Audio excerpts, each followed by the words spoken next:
უკვე 5 წელია რაც ხუთშაბათ საღამოს რუსთავერის ეთერში გადაცემა პროფილი გადის. პროფილის წამყვანმა ქალბატონმა მაია ასათიანმა პროფილამდე საინტერესო გზა განვლო. 15 წლის ის ასაკში იგი საკმაყოფილო ტელევიზიაში მივიდა და კიდევ უფრო მიუახლოვდა თავის ოცნებებს. შემდეგ იყო ალიონი, კურიერი, დროება და ბოლოს გადაცემა, რომელიც დიდი რეიტინგით სარგებლობს და გადაცემა, რომელმაც დიდი პოპულარობა მოუტანა. მოგესალმებით, ეს არის გადაცემა საუბრების სტუდიაში. მე კი მისი წამყვანი სალომე კახეთელიძე გახლავართ. დღეს ქალბატონ მაია ასათიანს გავესაუბრებით ჩემს თანაწამყვანებთან ერთად. ესენი იქნებიან ანანო ყატაშვილი, თამარ ჩაჩიბაია და მარიამ ჭედლიშვილი. საღამოშიდობისა გამარჯობა. ბავშვებო, ძალიან მიხარია რომ დღეს ვარ თქვენი სტუმარი. ძალიან დიდი მადლობა ჩვენთვის, რომ ჩვენთვის მნიშვნელოვანია თქვენ ბრძანდებით პირველი სტუმარი, პირველი რესპონდენტი, ვისაც ჩვენ ხვდებით. ჩემთვისაც ძალიან მნიშვნელოვანია, იმიტომ რომ ასე მგონია ჩემს ბავშვობას ხვდები, იმიტომ რომ მეც სწორედ ასე დავიწყე ერთ პატარა სტუდიაში და ზუსტად თქვენ ხელა ვიყავი და როცა გაგიკვირდათ რომ მკითხეთ რატომ დაგთანხმდიო, სწორედ ამიტომ დაგთანხმდით. მე მინდოდა ჩემს ბავშვობასთან შეხვედრა ძალიან. მადლობა. ჩვენ ვიცით რომ თქვენ ბავშვობიდანვე ოცნებობდით ჟურნალისტობაზე. რამდენად ადვილად მოვიდა თქვენთან წარმატება, სანამ საზოგადოება გაღიარებდათ? იბრძოლით დასახული მიზნის მისაღწევად თუ იღბლის გამართლება იყო? იცით რა, წარმატება მარტივად არავისთან არ მიდის. მე დღემდე ვთვლი რომ არ მაქვს ისეთი წარმატება რასაც მართლა წარმატება და აღიარება ქვია და მიმაჩნია რომ ერთი რიგითი ჟურნალისტი ვარ და ერთ რიგით საქმეს ვაკეთებ.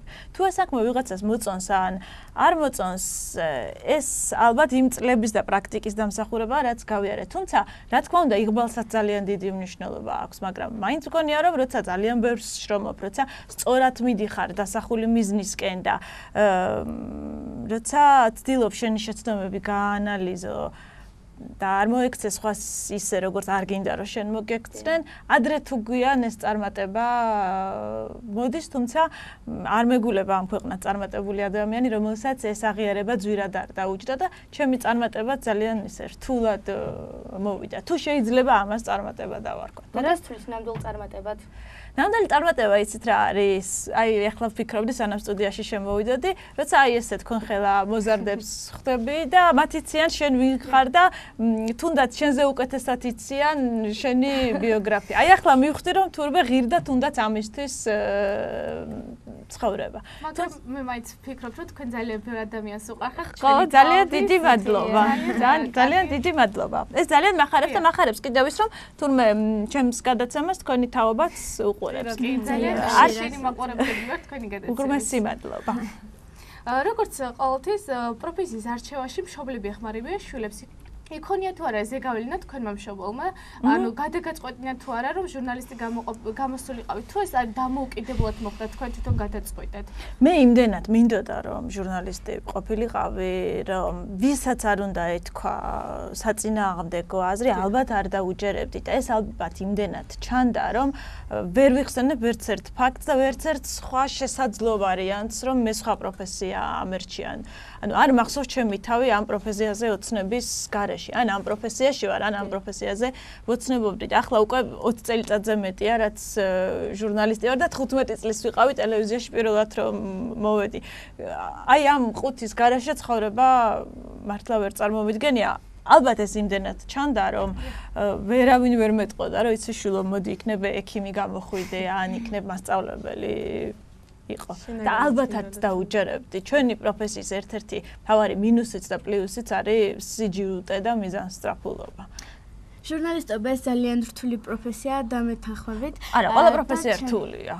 მაგალითად, ჩემს სულს, ოდესაც ვუზიარებ ჩემს მშობლებს და ოჯახის წევრებს, ყველა მეუბნება, რომ ეს ძალიან რთული პროფესია და ძალიან ბევრ შრომასა და გარჯას მოითხოვს და შეიძლება ადამიანმა ეს პროფესია არ აირჩიოს თუნდაც იმიტომ, რომ შეიძლება მშობლებისაგან არ ქონდეს ხელშეწყობა, სხვადასხვა ძალიან ბევრი მიზეზის გამო. თქვენ თუ გქონიათ ეს პრობლემა საკუთარი ოჯახისაგან? იცით რა, არ მქონდა ეს პრობლემა. თუ ადამიანი გადაწყვეტს რომ გახდეს ჟურნალისტი, ექიმი, არა აქვს მნიშვნელობა.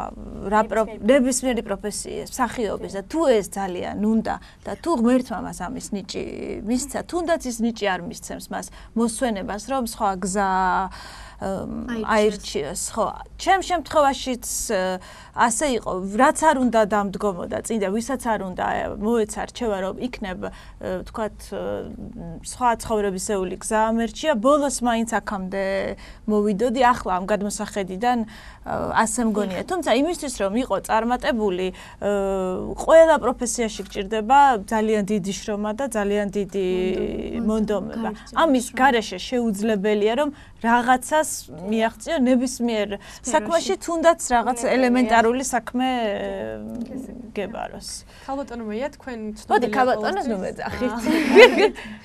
თქვენ ანუ ყოველთვის ცნობილია რომ ხართ გადაცემა პროფილის წამყვანი.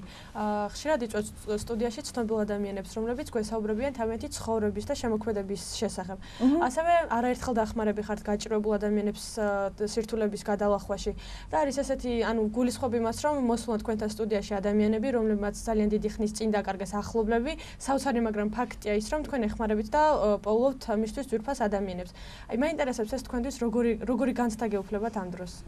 იცით რა, ყველაზე რთულად აი რომ ვიხსენებ ხოლმე ემოციურად მიჭირს ხოლმე სწორედ აი ამ გადაცემის წამყვანა, იმიტომ რომ ეს სწორედ ის გადაცემაა, როცა იმ დროს როცა უნდა ვუთხრა ადამიანს ის რაც უნდა უთხრა, მიკანკალებს ხმა, მიხშირდება სუნთქვა, მიჩქარდება გულისცემა და ხანდახან არის ხოლმე რომ სიტყვებსაც ვერ პოულობ თუ როგორ უთხრა ადამიანს ესა თუ ის სათქმელი. ემოციურად რა თქმა უნდა ძალიან რთულია, ძალიან მძიმეა, როცა ურთულეს თემებს ვეჭიდებით ხოლმე, აი ახლა უნდა ჩავწეროთ ძალიან მალე სიმსივნით დაავადებულ ბავშვებზე გადაცემა.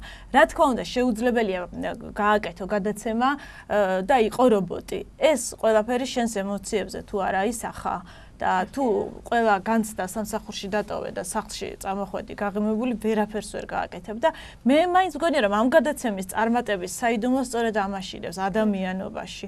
როცა სულს და გულს დებ რაღაც საქმეში, როგორი ელემენტარულიც არ უნდა იყოს და ვინც არ უნდა ყავდეს, სტუმრად შეიძლება ის იყოს შოუ-ბიზნესის ვარსკვლავი და შეიძლება იყოს რიგითი მოქალაქე, რომელმაც უბრალოდ მშობელი დაკარგა, მაყურებელი ხედავს როგორი გულით ღებულობ და აკეთებ ამ თემას. ხშირად აპირებია ბევრ მაყურებელს ალბათ. ჩვენ ხშირად ამას სულ ვამბობ ხოლმე, ხანდახან დაგწინიან ხოლმე ჩვენ სტრემლებზე და მიუხედავად იმისა, რომ ამბობენ, რომ არც თუ ისე ცუდი იუმორის გრძნობა მაქვს, ეს არის საკითხი, რომელზეც ყოველთვის ძალიან ბრაზდები ხოლმე, იმიტომ რომ ძალიან არ მიყვარს, აი გეტყვით, არ მიყვარს, როდესაც დასცინიან სხვის გაჭირვებას, იმიტომ რომ მე ვთვლი, რომ მაინც ამორალურია, როდესაც იცინი იმაზე, რაც სხვას ტკივილს აყენებს, ხო? და გახსოვთ რა თქვენი პირველი რესპონდენტი და ახდა თუ არა განსაკუთრებული მხელვარება მასთან ინტერვიუს? ბუნებრივია, ძალიან ნერვიულობდი, ასე პირველი რესპონდენტი სიმართლე გითხრათ არ მახსოვს, მახსოვს პირველი მნიშვნელოვანი რესპონდენტი. პირველი სიუჟეტი მქონდა, აი ესე თქვენსავით, კონკურსის სახით კონკურსის შემდეგ მოვხვდი ტელევიზიაში და პირველი სიუჟეტი მახსოვს გავაკეთე ძველი ბიჭობის ინსტიტუტზე. და თბილისის რამდენიმე სკოლაში მქონდა, ასე ვთქვათ, ბლიც გამოკითხვები ჩემხელა მოზარდებში, ისინი იყვნენ ჩემი პირველი რესპონდენტები. მაგრამ აი ასე თქვენსავით სტუდიაში პირველი სტუმარი მყავდა მაშინდელი განათლების მინისტრი თამაზ კვაჭანტირაძე და დღემდე მაქვს მაშინ ჩვენს ბავშვობაში სატელევიზიო პროგრამა იბეჭდებოდა ხოლმე გაზეთში და იყო ერთადერთი არხი და ბუნებრივია, ახლა რომ ბევრ სვეტად არის გაზეთში პროგრამა, მაშინ მხოლოდ ერთი სვეტი იყო და იმ სვეტში მოხვედრა, ჩემთვის იყო წარმოუდგენელი რაღაც და დღემდე მაქვს ამონაჭერი შენახული გაზეთიდან, სადაც ეწერა, რომ დღეს განათლების მინისტრთან ინტერვიუს წაიყვანს მოსწავლე გოგონა მაია ასათიანი. მაშინ არ ვიცი, ხო ძალიან ნერვიულობდი, მეგონა თან თამაზ კვაჭანტირაძე ცნობილია დღემდე თავისი მჭერმეტყველებით და ძალიან მეშინოდა, რომ არ დამეკარგა ის სიტყვები მასთან ინტერვიუს დროს. არ ვიცი, ამ გადმოსახედიდან როგორ ჩაიარა ამ ინტერვიუ, ჩემთვის ძალიან რთული შესაძლებელია, თუმცა ეს იყო ძალიან დიდი გამოცდილება. იმის შემდეგ არც ერთი რესპონდენტის ასე აღარ შემშინებია. ჩვენთვის პირველი რესპონდენტი ხარ და მთელი ცხოვრება გვემახსოვრეთ დავწინებ. ძალიან დიდი მადლობა, რომ ასეთი პატივი მხვდა. ძალიან დიდი მადლობა, რომ მოგწადით და დაგვთანხმდით. მე სხვა არჩევანი არ ვქონე, მე აუცილებლად უნდა მოვსულიყავი თქვენ. ძალიან საინტერესო ეს ყველაფერი, მაგრამ იყავით თუ არა სკოლაში გამორჩეული მოსწავლე და გიყვარდათ თუ არა რაიმე საგანი განსაკუთრებით? იცით რა, გააჩნია რას დავარქვევთ გამორჩეულ მოსწავლეს. სკოლაში ასე ვთქვათ, ცნობილი გოგო არ ყოფილვარ. ჩვეულებრივი ბავშვი ვიყავი საშუალო სტატისტიკური გარეგნობით და ის სკოლაში პოპულარული გოგონები რომ არიან, ასეთი ნამდვილად არ ვიყავი. თუმცა კარგად ვსწავლობდი, ამის თქმა ნამდვილად შემიძლია და საყვარელი საგანი ყველა ჟურნალისტს ერთი აქვს, ქართული, ხო. და ძალიან მიყვარდა თავისუფალი თემების წერა, თუმცა ჩვენ დროს იყო ხოლმე რაღაცა კლიშეები, როგორ უნდა დაგეწერა თავისუფალი თემა და ამის წინააღმდეგ ყოველთვის ვილაშქრებდი ხოლმე, რომ თემა იმისთვის არის თავისუფალი, რომ იქ თავისუფლად ხო, შენი გრძნობები უნდა ჩანდეს. ხო, ამიტომ ქვია მას თავისუფალი, ხო. მაგრამ მქონდა ერთი პრობლემა, ძალიან ცუდი ხელწერა მქონდა და მაქვს დღემდე და ამიტომ ყოველთვის მიწერდნენ 4-იანს იმის გამო, რომ მასწავლებელი ამბობდა, მე შენ ნაწერს უბრალოდ ვერ ვარჩევ და სულ მეუბნებოდნენ, რომ შენ ხარ ძალიან ნიჭიერი, მაგრამ არაფერი არ გამოგივა, იმიტომ რომ რასაც დაწერ ვერავინ ვერ წაიკითხავს და ამიტომ დღეს როცა ვიხსენებ ამას, ყველას მეუბნები, ვინც ამას ამბობდა, ჩემზე რომ რა ბედნიერებაა, რომ დღეს შემიძლია დავბეჭდო და ჩემი ნაწერი ყველას არა თუ წავაკითხო, გავაგონო ხოლმე, თუმცა ძალიან მენატრება ის დრო, როცა წერდი ხოლმე თქვენც ხომ წერთ ალბათ ჩანახატებს, თემებს, დღიურებს და ასე შემდეგ. ეს ყველა ჟურნალისტი ასე იწყებს. თქვენს ბავშვობაში არ იყო კომპიუტერი და ინფორმაციის ასეთი სიჭარბე და ასევე ალბათ გქონდათ თავისუფალი დრო და რით ერთობოდით ამ თავისუფალ დროს და თითქმის რა წყაროებიდან იღებდით ინფორმაციას და ასევე სწავლასთან ერთად მხატვრული ლიტერატურა იყო თუ არა თქვენი ინტერესის ერთ-ერთი სფერო? იცით რა, ბრით ვერთობოდით და ხა თქვენ შეიძლება ძალიან მოსაწყენად მოგეჩვენოთ ეს ამბავი. ვერთობოდით ისე როგორც ყველა ნებისმიერი ბავშვი, ეზოში ვთამაშობდით. ეს ძალიან ყალბი ნათქვამი იქნება, რომ მე მთელი დღე სახლში ვიჯექი და მხოლოდ ვკითხულობდი, ამას არავინ არ დაგვიჭერებს. თამაშობდით ეზოში, დავდიოდით მეგობრებთან და ვკითხულობდით. აი და ვკითხულობდით ახლანდელ თაობას ცოტა უჭირს ამის გააზრება, როგორ შეიძლება რა მოხვიდა ეზოდან, ისადილო, გაკვეთილები მოამზადო და შემდეგ არ დაჯდე კომპიუტერთან და აიღო ხელში წიგნი, თუმცა მე მაინც მგონია რომ რახან თქვენ გადაწყვეტეთ რომ ამ გზას შეუდგეთ. წიგნი არის ის ფასეულობა და ის წყარო, რომელსაც სხვა ვერაფერი ვერ შეცვლის, მე ვგულისხმობ მხატვრულ ლიტერატურას. თუმცა არც ისეთი ასაკოვანი ვარ, როცა უკვე დავიწყე ტელევიზიაში მუშაობა, ნელა მოიპარებოდა ჩვენსგან კომპიუტერიც და ინტერნეტიც, ასე რომ როცა ახალ ამბებში დავიწყე მუშაობა, მაშინ უკვე ინფორმაციას ინტერნეტით ვიძიებდით და სხვადასხვა საინფორმაციო წყაროებიდან. მაგრამ წიგნს ვერაფერი ვერ შეცვლის, თუ თქვენ გადაწყვეტეთ რომ ჟურნალისტიკა. სამწუხაროდ დღევანდელ თაობას იშვიათია ისეთი მოზარდი, რომელსაც უყვარს კითხვა და ბევრ პრობლემას იწვევს ეს მოზარდის ჩამოყალიბებაში, ან ცუდ კვალს ტოვებს და აი სწორედ ამაზე მინდა გესაუბროთ, რომ დღეს მოზარდებს აქვთ ბევრი პრობლემები, ეს გამოწვეულია ოჯახური მდგომარეობიდან და ბევრი სირთულე ანუ ტოვებს ამაზე ცუდ კვალს. აი თქვენი აზრით, რა სირთულეები აქვთ დღეს მოზარდებს და აი როგორ გგონიათ, აი რა გზით შეიძლება ამ პრობლემების მოგვარება? იცით რა, მოზარდებს მე რატომღაც მგონია, რომ თვითონ ასაკია ისეთი, რომ პრობლემები ყველა ეპოქაში ახლავს ამ ასაკს.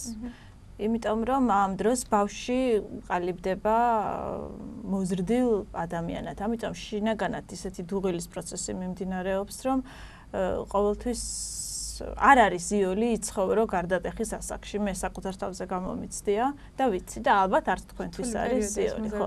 რთული პერიოდია, საკუთარ თავს ეწინააღმდეგები, მშობლებს ეწინააღმდეგები, ტრადიციებს, ამა თუ იმ კლიშეებს და ასე შემდეგ. მე ერთი ძალიან მნიშვნელოვანი პრობლემა მგონია აქ და ამაზე მინდა ვისაუბრო სხვათა შორის. ეს არ არის ის თემა, რომ მე არ მომწონს თქვათ თქვენი ჩართულობა სოციალურ ქსელებში და ასე შემდეგ. უბრალოდ მიმაჩნია, რომ ადამიანურ ურთიერთობებს არაფერი არ შეცვლის და დიდი დოზით ჩართვა სოციალურ ქსელში იწვევს შემდეგ იმას, რომ თქვენი ასაკის ბავშვებს უჭირთ მერე პირადი ურთიერთობები. მათ ურჩევნიათ მესიჯად გამოგიგზავნონ თავისი სათქმელი, ან კომპიუტერში გითხრან რისი თქმაც უნდათ, მაგრამ პირადად თვალში რომ გაუყრი ვერაფერს ვერ გეუბნებიან და ასე შემდეგ. მე მირჩევნია პირადად მითხრა, მიყვარხარ ვიდრე მომწერო. მე მირჩევნია პირადად გაბედო და გამაკრიტიკო ვიდრე მომწერო. და შეუძლებელია ადამიანური ურთიერთობა და ხმამაღლა ნათქვამი სიტყვა ჩაანაცვლოს როგორ თქვა, ვირტუალურმა ურთიერთობამ ისიც აუცილებელია, თუმცა აი ამას ვერაფერი ვერ შეცვლის, რამდენი დროც არ უნდა გავიდეს, მაშინ ჩვენ რობოტებად უნდა ვიქცეთ. კიდევ ძალიან ბევრი პრობლემა, მაგრამ ეს რატომღაც არ ვიცი, პირველი გამახსენე, მე არ ვარ ამ საქმის სპეციალისტი, ახლა დიდხანს რომ დავჯერთ, ალბათ ბევრი თემა გაგვახსენება, თქვენ მოდით ჩემთან სტუმრად და თქვენ მესაუბრეთ რა პრობლემები გაქვთ. თქვენი გადაცემა საკმაოდ დიდი რეიტინგით გამოირჩევა. მაინტერესებს როგორ მუშაობთ და როგორ ახერხებთ რომ იყოს ყველაზე რეიტინგული და თუ საიდუმლო არ იქნება, იქნებ გაგვიკლოთ რა თვისებებს ითვალისწინებთ. იცით როგორ არის ყველაზე რეიტინგული რომა ეს მაყურებლის დამსახურებაა. მე ზოგადად არ მიყვარს საკუთარი თავის ქება, თუმცა ერთადერთი თემა, როდესაც ვამბობ, რომ დიახ, როდესაც კვირის ბოლოს მოდის ყველაზე მაღალ რეიტინგული გადაცემების ჩამონათვალი პროფილი არის ხოლმე პირველ ადგილას. ეს არის ყველაზე მაგარი განცდა. მე თავს უფლებას მივცემ და ვისაუბრებ ამ შემთხვევაში სლენგით და ვიტყვი ყველაზე მაგარი განცდა. იმიტომ რომ ეს მართლაც ასია. და ეს არის მაყურებლის დამსახურება, იმიტომ რომ ყოველთვის ნაბიჯ-ნაბიჯ ჩვენ მივყვებით ხოლმე მაყურებლის ნება სურვილს. რა თქმა უნდა, ყოველთვის ყველა მაყურებლის აზრს ვერ გაითვალისწინებ, მაგრამ გარკვეული ტენდენციების შემჩნევა ამ დროს შესაძლებელია და ალბათ ამიტომაც არის 5 წლის მანძილზე ყველაზე ყურებადი პროფილი. ხო, ანუ ნებისმიერი მაყურებლის წერილი, მესიჯი, ინტერნეტში მოწერილი თუნდაც რამდენიმე სიტყვა არ რჩება უყურადღებოდ და რაც თავარია რჩევები და სურვილები ვისი ნახვა უნდათ. რა მნიშვნელობა აქვს თქვენ ცხოვრებაში პროფილს? პროფილი ვერ ვიტყვი რომ ყველაფერია, მაგრამ ძალიან ბევრი რამე მასწავლა ამ გადაცემამ. მასწავლა ის რომ თურმე წარმატება არ ყოფილა ყველაფერი. მასწავლა ის რომ ხანდახან წარმატება არაფერია და მასწავლა რომ როცა რაღაცას მიაღწევ, ხანდახან შეიძლება აღმოჩნდეს რომ სწორედ მაშინ ხარ ყველაზე მარტო, იმიტომ რომ გარშემო ბევრი კეთილის სურვილის ნაცვლად, ბევრი არაკეთილმოსურნეც ჩნდება, ასე რომ წინ ჩანს წარმატებული ადამიანი და ამ წარმატებული ადამიანის უკან ძალიან დიდი ჩრდილია,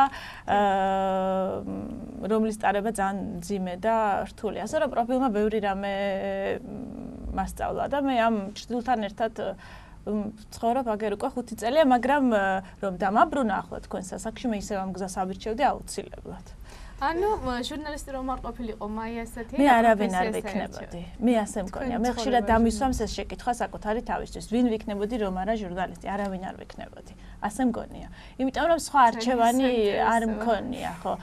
არ ვივარგებდი, ასე ვთქვათ. და რამდენი წელიც არ უნდა გასულიყო, მაინც აქ მოვიდოდი, იმიტომ რომ აი ამ გარემოში თავს ყველაზე კარგად და კომფორტულად. ალბათ ყველაზე მნიშვნელოვანია, სადაც ადამიანი კარგად გრძნობს და კომფორტულად თავს იმ გზას გაყვეს ბოლომდე და ის პროფესია უნდა შეგეძლოს, რაც მთავარია და უნდა იყო მზად იმისთვის, რომ წინ ძალიან ბევრი სირთულე იქნება. სწორედ ამას ვაანალიზებთ ჩვენ პროცესში ვართ, იმიტომ რომ გონია რომ რაღაც იდეალური სფეროა ჟურნალისტიკა, მაგრამ ვაანალიზებთ რა თქვენ საუბარიდან გამომდინარე, ხვდებით რომ ბევრი სირთულეც ახსოვს. ზოგადად იდეალური სფეროები არ არსებობს. არა, ხო, ყველაფერს აქვს თავის დადებითი და უარყოფითი. გიყვარდეს ის საქმე, რომელსაც უნდა გაყვება. და უნდა გიღირდეს ამდენი შრომა, შენი შვილის მარტო გათეული ღამეები, შენი ემოციები, როცა შენ მას მარტო ტოვებ. უამრავი ადამიანის სიყვარული და უამრავი ადამიანის უარყოფითი დამოკიდებულება შენს მიმართ. უამრავი ადამიანის კეთილად ნათქვამი სიტყვა და ძალიან ბევრი არაკეთილმოსურნის ლანძღვა. უნდა გიღირდეს იმ შრომად, რა შრომასაც შენ ამაში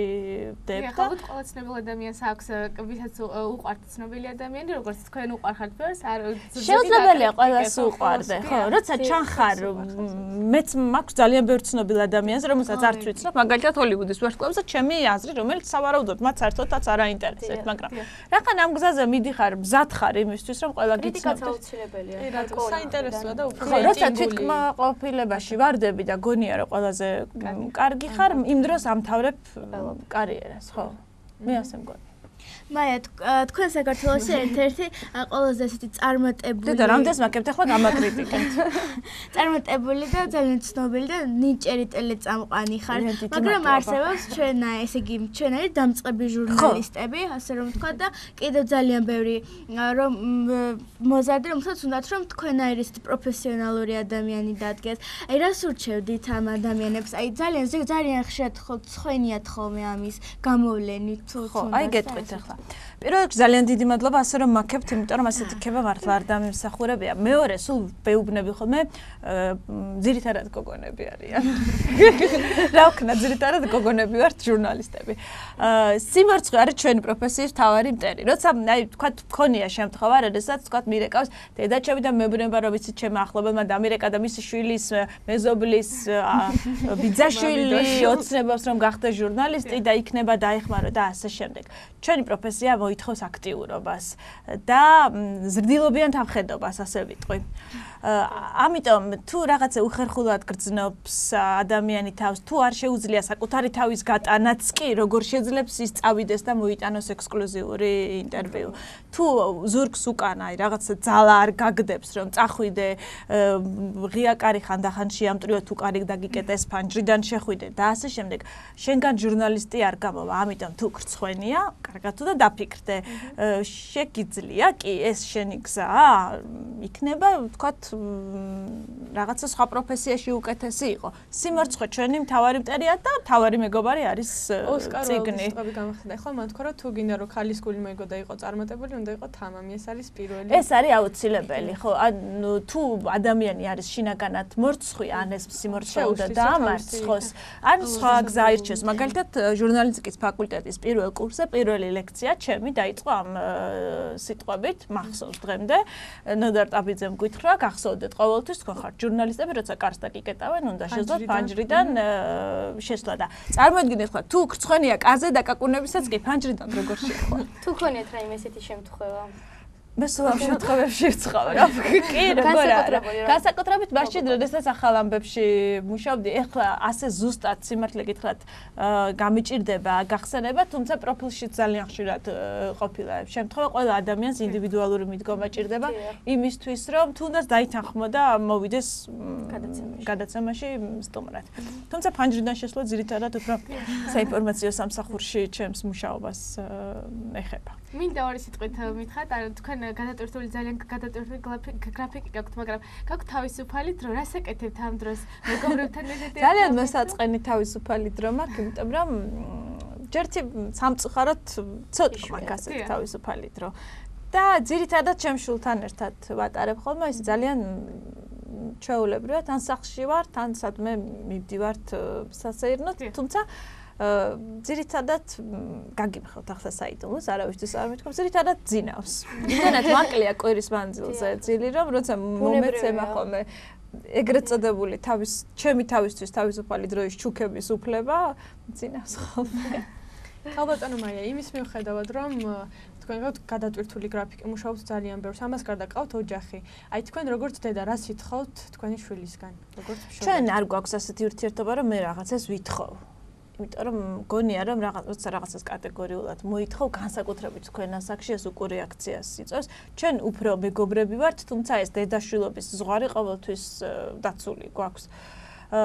ვითხოვ რომ იყოს ჩემზე უკეთესი. მე მინდა რომ ასე იყოს. უფრო მეტი წაიკითხოს, უფრო მეტი იმუშაოს საკუთარ თავზე, უფრო განათლებული იყოს. მიზანსტრაფული არის და ეს ძალიან მახარებს, იმიტომ რომ ძალიან დიდი მადლობა. ძალიან დიდი მადლობა სტუდიაში მომბრძანებისთვის, ბავშვებო, თქვენთვის ძალიან დიდი მადლობა. ჩვენი გადაცემა დასასრულს მიუახლოვდა. ჩვენ კი ახალი თემებით და სტუმრებით მომავალ შეხვედრამდე გემშვიდობებით. მადლობთ. კერძო სკოლა ლიცეუმი კვირიკე. სკოლაში სწავლება მიმდინარეობს თანამედროვე აპრობირებული მეთოდით. ეროვნული სასწავლო გეგმით გათვალისწინებული საგნების გარდა მოსწავლეები დამატებით სწავლობენ ორუცხო ენას, ინგლისურს და რუსულს, საინფორმაციო ტექნოლოგიებს, მხატვრულ შემოქმედებას, ქართულ ცეკვას, ხალხურ სიმღერებსა და საგალობლებს, ჭადრაკს, მეტყველებას. პირველიდან მეექვსე კლასის ჩათვლით მოსწავლეები უზრუნველყოფილნი არიან ორჯერადი კვებით. სასწავლო პროცესის დასრულების შემდეგ მოსწავლეები პედაგოგის მეთვალყურეობით ამზადებენ დავალებებს. მისამართი: ალექსანდრე ყაზბეგის 47.